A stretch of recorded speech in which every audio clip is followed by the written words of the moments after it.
Finally, we're pleased to welcome Kerric Harvey, who's an associate professor in the School of Media and Public Affairs at George Washington University. She is also a playwright and a producer, and her work and research looks at a wide range of topics, including intercultural conflict, the effects of new media, digital storytelling, and the relationship between new media narratives and identity. She's done a variety of interesting work for the National Science Foundation and for the Smithsonian Institution on these topics.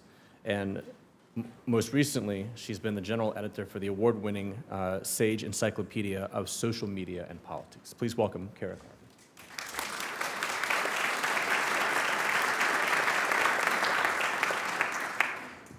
I always have to do this first.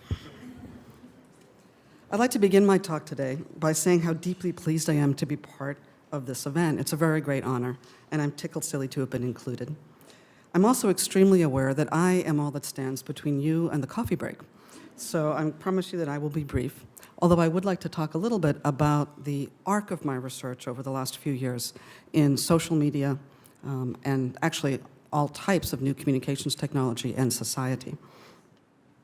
And the way in which the increasingly short leash between those two things illustrates a couple of items that might be of interest to us today. The first of those items is the absolutely critical role of social science research in general, as well as research in the hard sciences, but also the importance of doing social science research both inside and outside of the formal academy, which is something you could talk about forever, but I promise I won't. In fact, I'll only tell you 3 very short stories. And we begin with the somewhat radical thought that today's internet is actually something of an imposter. Some of you may remember, as do I, when the internet was a very, very different thing than it is today. The internet, there are a lot of young people in the audience, so you'll just have to take my word for it. The internet was not cool. It wasn't cool, it wasn't groovy. On the other hand, it wasn't serious and hard-hitting and important. It was actually thought of as something a little bit strange. It was incurably geeky, for one thing, in a day and age when geek was not a power word. And it was also somewhat exotic. Not everybody had access to the internet, even at work, let alone at home. And in all honesty, not everybody even knew what it was. Of the people who did know what it was, most of them had actually helped to invent it or had seized upon it as a way to get out of having to pay the telephone company for long-distance calls. But one of the people who did know about the internet was Al Gore. And I don't know if he ever used it to circumvent Ma Bell, but I do know that he had big plans for it, although he wasn't the only one who had big plans for it. But so it was, because of Al Gore and other enthusiasms, so it was that in June of 1995, I got the phone call that every hungry young assistant professor in Washington, D.C. dreams of getting. It wasn't from Cyrus Bean, but it was from somebody who represented the White House, or actually it was from somebody who represented the White House, but they couldn't tell us who it was. And that was just, let me just say, thrillingly, unbelievably Washingtonian when you're 32 years old. So the reason for this phone call is that under a directive from the Gore-Clinton White House, the National Science Foundation was putting together a special task force to set an anthropological research agenda for the internet and related internet issues for the 21st century. They brought together about 30 of us from all the different fields, actually, that would have been involved: academics, inventors, innovators, slightly different thing, corporate entrepreneurs. And they wanted us to come up with a list of policy research questions for the internet for the next 100 years, which, kind of struck us as a tall order, but it was very exciting, and they were going to give us 3 days to do it. So they did that. They gave us 3 days. They locked us in the basement of St. James Hotel. Some of you may remember the St. James Hotel. It's now a GW dorm. We won't go there. They locked us in, and for 3 days, they shoved coffee and donuts under the door, and they hoped for the best. A lot of coffee and a lot of donuts. And at the end of those 3 days, we emerged, and what also emerged, probably no surprise, was a government report. Also a juried publication, because we were academics after all, and we lived for that. But even more importantly, what emerged was this sense that this internet thing was going to be even bigger than we'd bargained for. And that was before social media were even a twinkle in Mark Zuckerberg's eye. So we put together our list, and here's the big surprise about the list. 2 things. First of all, we got a lot of it right. We were stunned ourselves. NSF was hugely relieved, but what we had on that list actually turned out to be, quite a extensive and somewhat impressive compendium of questions to ask about research that could lead to policy changes. The second big surprise about that list is that it was very, very heavily social science oriented. We weren't all social scientists in that room consuming coffee and donuts. I would say probably 2/3 of us actually came from computer science, from what was going to turn into web design, from mathematics, from hard sciences, from that territory we now call STEM. But nonetheless, what we walked out with were lists of questions that had to do with how people live and how people interrelate, both with each other and with this sort of burgeoning technology. So I actually brought a copy of my publication too, but I left mine in my briefcase. However, I have notes from it, which I would like to now share. Pardon me? No, it's not. You can't get it online. You can't get it online. POD online. Here are just a few of the things we highlighted in that 1995 report, and I want to share them with you today because some of them might sound a little bit eerily familiar. We predicted that the internet would change how children were brought up, how people would find each other as friends, as colleagues, as life partners, as employees, occasionally as the targets of one another's legal action. We predicted that it would change how individual households would relate to the rest of the world.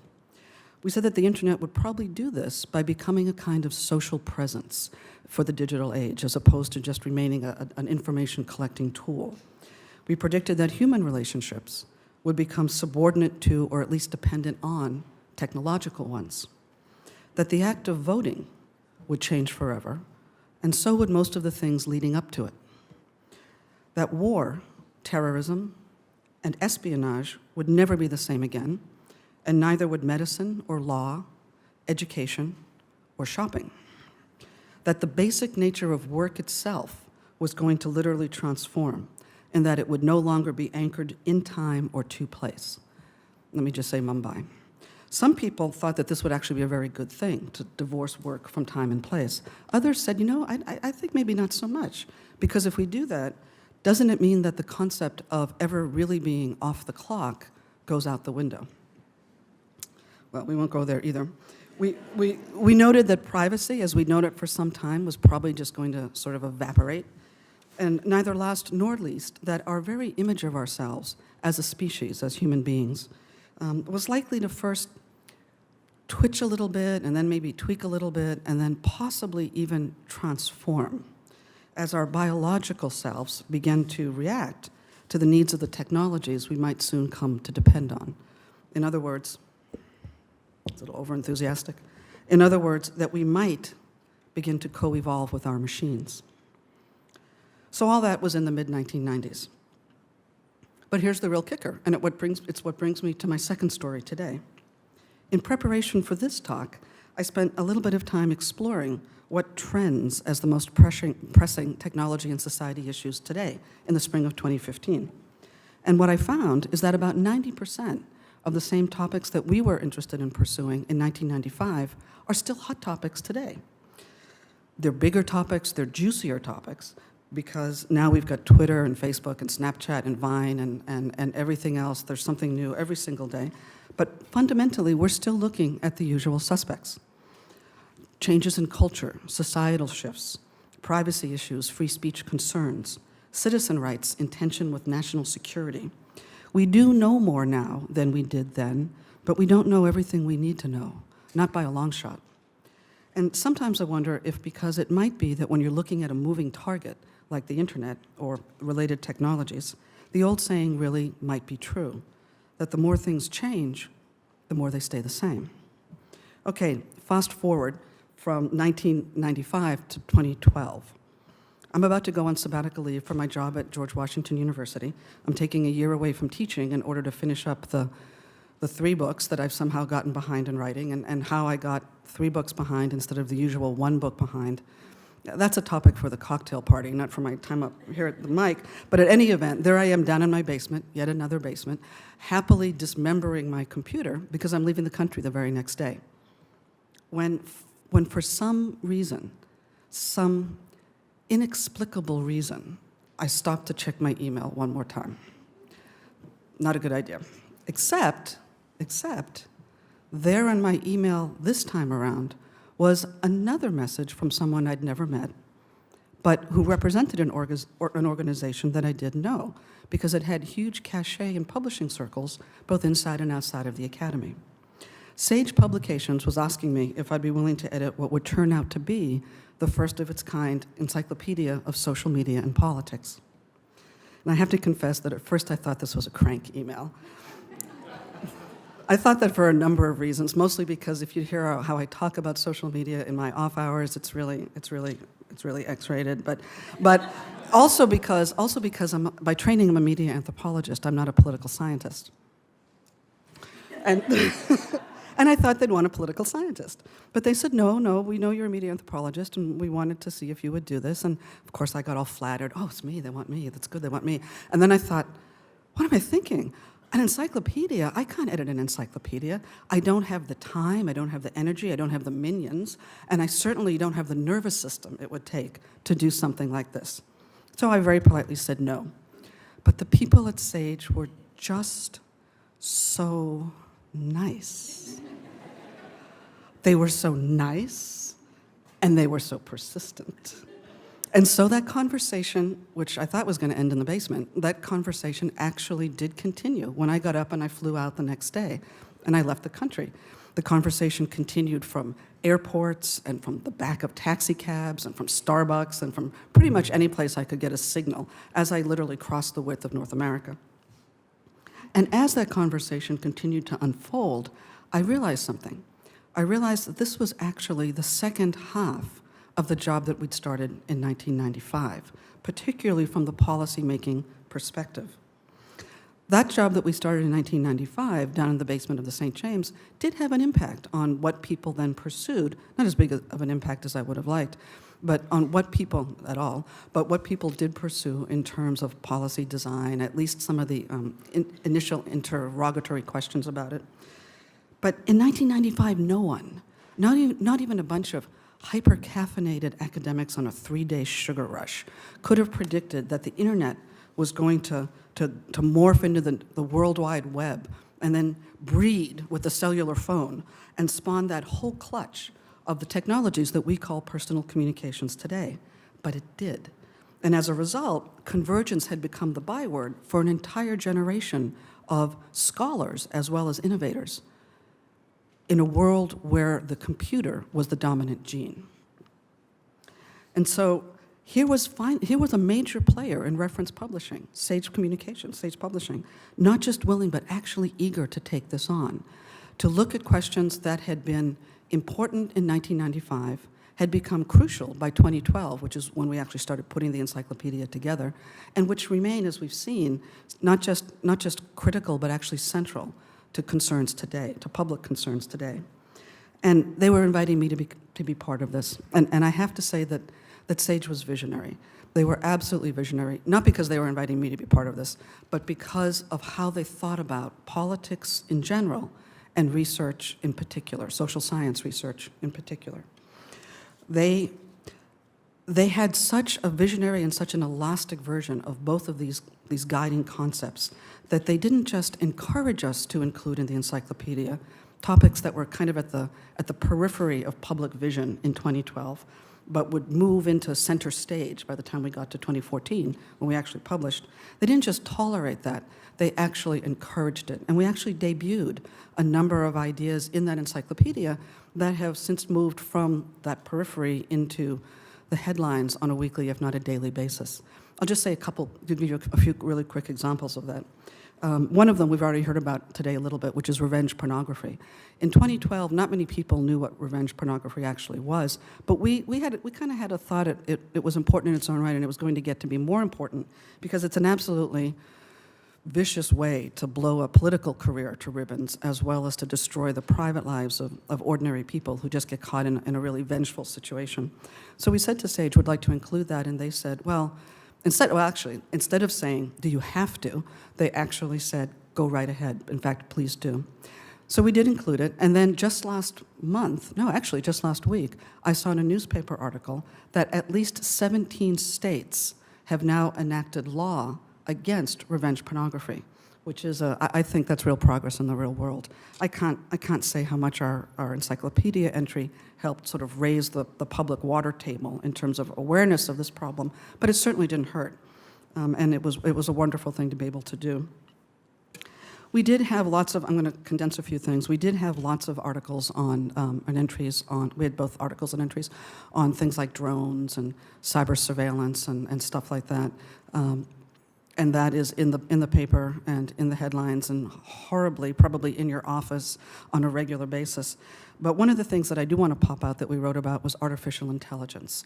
And what we wrote about artificial intelligence really felt a little bit like the other part of my life. It felt more like a surrealist play than something that would have been appropriate fodder for an encyclopedia back in 2012. But then, just a year ago this month, we got trumped on that topic. We got trumped by an unusual organization to do that kind of trumping. It was the United Nations. A year ago this month, the United Nations convened probably, I think it is the first ever official investigation of something called lethal autonomous weapon systems. I don't know if anybody in here works with those, but basically it's developing a robotic military, completely self-deciding, sentient, self-mobile robotic infantry. It's kind of like taking data from Star Trek and giving him an AK-47 and turning him loose in a combat zone. This is an important topic, and it's actually not something on the drawing boards. We're actually building them. We've let contracts for that. So this was an important thing to bring up, even though it seemed a little bit out there. And it is a thing that is now not just out there, but again, in the center. People, forgive me, please, people don't usually talk about Capitol Hill as a cheery place, but when we compare it to robotic infantry, it absolutely is. And my last story, really, has to do with Capitol Hill. And again, this is an example of SAGE's visionary approach to social science research, not just in addition to the hard sciences, but also almost where you find it.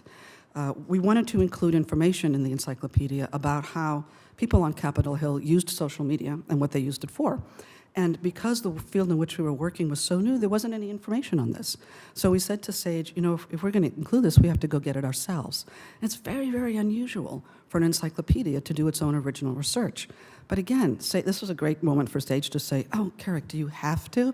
And instead they said, no, go for it. And they actually even paid for it. They underwrote it. So we went out and we surveyed both the Senate and the House of Representatives.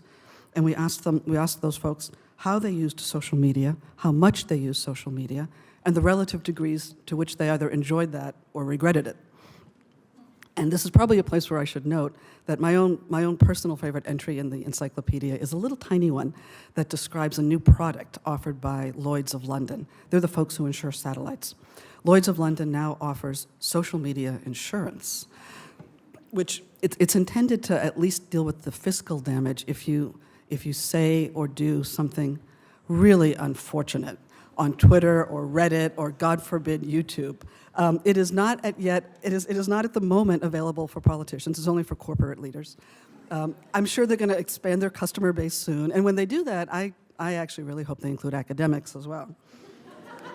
So that's what I mean when I said to SAGE that SAGE was visionary, and when I warned them on the phone on that fateful night down in my basement that if I did the encyclopedia, they should know that, well, Lady Gaga was going to be in the encyclopedia, because when she partnered with Harvard University to create the Born This Way Foundation against youth bullying, that was at its core a political act. And again, SAGE said, the more the better. By all means, include that and anybody else you can in a similar vein. So we've got stuff with Matt Damon's Water.org, Emma Thompson's work against human slavery, things along those lines.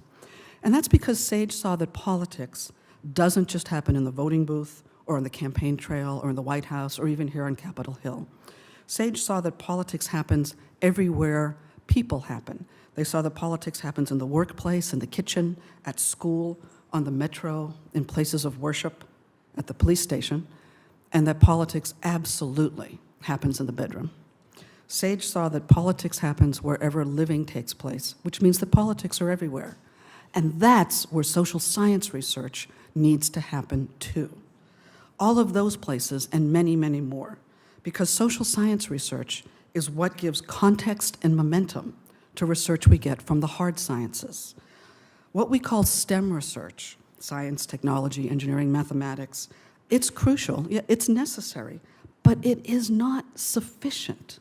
It is not sufficient if the real goal is to create a world in which science and technology and the politics they both provoke and reflect are going to actually make sense for all of us. Yes, research in the hard sciences absolutely can bring us to new levels of ingenuity, new peaks of performance, new methods for interacting with the world and everything that's in it. And yes, it can make us, it's one of the things we do need to make us more competitive in the global economic landscape. But it takes the social sciences to make sense of those new gifts, those new techniques, those new opportunities that the hard sciences are so good at delivering. So here's my final story for today. A headline in the New York Times caught my eye last month, but actually it didn't, if I'm honest, it didn't catch my eye. It took my breath away. It was a cover page story of a recent breakthrough in something called genome editing, which is, which is when they manipulate human DNA in one person in a way that will persist intergenerationally. So for instance, they might tinker with one of my bits of DNA, and then my offspring would exhibit the tinkered trait, not the one that I would have handed down to them had an intervention not occurred. Whoa, this is big stuff. This is a remarkable thing. But even more remarkable is the reason that story was in the New York Times. The very scientists who perfected this technique were asking that it not be used until it had been debated, discussed, probed, and explored by people who were not scientists, as well as by people who are. In other words, they were bold enough, forward-thinking enough, brave enough to state very publicly that science may not always be capable of making decisions by itself about the kinds of things that science and technology can now deliver. So hard scientists themselves were actually calling for collaboration from the full range of human expertise to help navigate an alluring but a really complicated future. So Albert Einstein, who was, of course, the iconic hard scientist, had this to say about the nature of knowledge and its potential for improving the human world. Einstein said, "Life is change. Growth is optional. Choose wisely." So today we're here to celebrate the fact that for 50 years, SAGE has been providing publications that help us to choose wisely. And at the heart of that is material from the social sciences. It will take more than coffee and donuts in the future to achieve the kind of reflective deep dive that Albert Einstein is urging us to do. It'll take the kinds of things that only social science can deliver and that SAGE excels at publishing. And I actually have to confess, I'm now going to scrap my really nice, neat little ending that I'd worked up and have been practicing in secret all day today. And that ending was very symmetrical. It said, oh yeah, the social sciences are crucial. We can do it. We can do that deep dive. We only have to remember what we already know, build on each other, all of which is true. Be curious, not defensive or dismissive about the things that we don't know, and that it might be, in this time and place in our collective intellectual journey, that that old saying has to have its valences switched, that the more things seem to stay the same, the more they actually do change. And I want to add something to that, based on what I've heard from my fellow panelists today. In a way, I'm just really tired of social science having to say we're as good as the hard sciences. If there's nothing else to take away from that story in the New York Times, from the kinds of work that we've heard about today, from SAGE's remarkable 50 years of publication in the social sciences, what we can take away is this. We are not children of a lesser data set. We are actually the translators between the tidal wave of funding and brain power and media attention and expertise that go into the hard sciences right now and the rest of the world. We are not just the translators. Everybody who's ever translated everything also knows when you translate something, you create it. And if there was ever a time for the social sciences to not just hustle and nudge and try to get for equal footing with the hard sciences, but actually say, pride, to borrow from other social movements, pride. This is the time. So thank you so much for listening to my story, and thank you so much to Sage.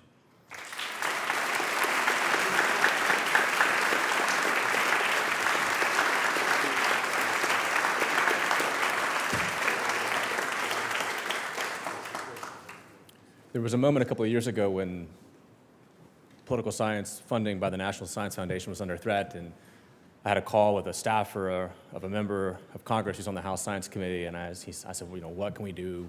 What do you need? Do you need like a grand vision of what political science is? And he said, no, not really. What we really need is just some good stories. And I said, really? Yeah, just some good stories. Just something about that, that's all we need to sort of be able to make the case. Well, of course, you need a lot more than that, but that would have been a good starting point. And I just thought of that again today as we heard all of the stories of the members of this panel. So please join me again in thanking them for their stories.